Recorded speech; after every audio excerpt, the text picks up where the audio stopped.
Morning guys, અમારો એક દિવસનો અધૂરો વ્લોગ ચાલુ કરીએ છીએ આજથી. આજ તો હવારમાં બોટલ બી જતો રહ્યો છે. એવું ક્યારની હોતી નથી ને તને એખોરીને થાકીશ ક્યારની. અલે વહેલું ખાઈ લીધું તું પપ્પા છે એટલે હવે હા તો કશું નહીં ખાતો. મોરિયો નહીં બાદ ફ્રૂટ એકલું.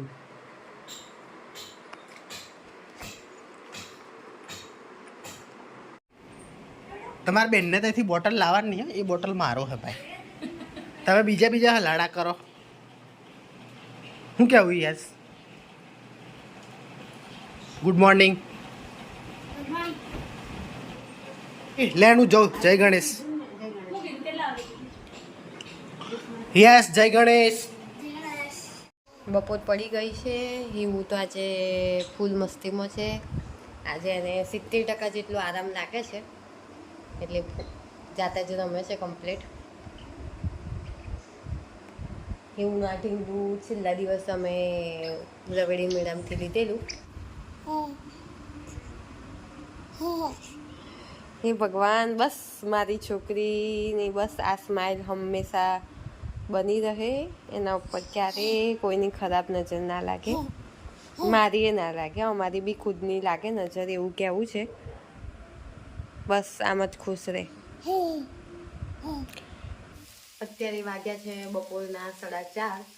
યુગને આજે ત્રીજા નોરતાનો ઉપવાસ છે, એટલે એમણે કીધેલું કે થોડુંક વહેલું જમવાનું બનાવી દેજે, પણ મેં ના પાડેલી.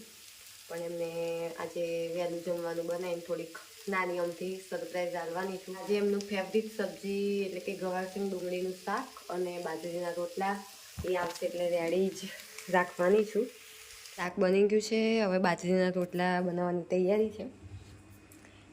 બીજી એક વાત કહું તો મેરેજ પહેલાં મને રોટલા બનાવતા નહોતું આવડતું.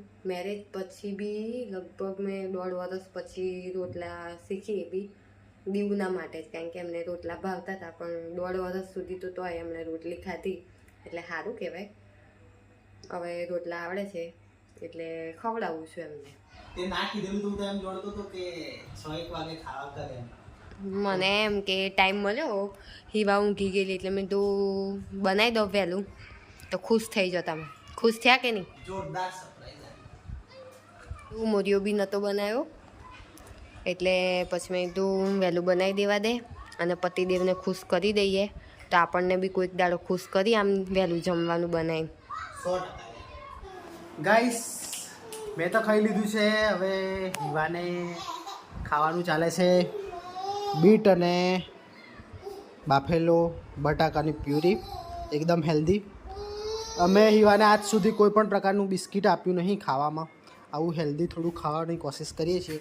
પછી છોરો હમતો થવાનો છે ત્યારે ખાવાના જ છે. અત્યારે જે અમારા હાથમાં છે એ અમે કરીએ છીએ. શું કહેવું તન્વી?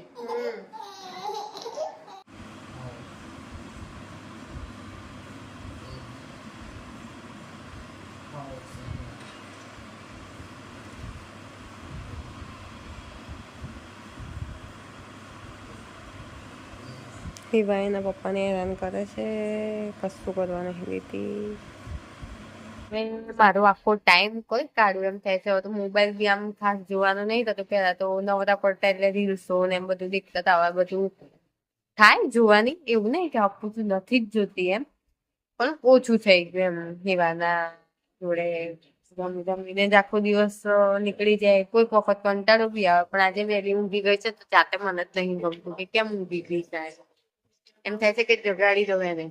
મેરેજ પહેલા કેવું આમ બહુ જ આમ એન્જોય વાળી લાઈફ હતી, કે જેમ ફરવું હોય એમ, જેમ ફેશન કરવી હોય એમ, એવી બધું લાઈફ ચાલતી હતી.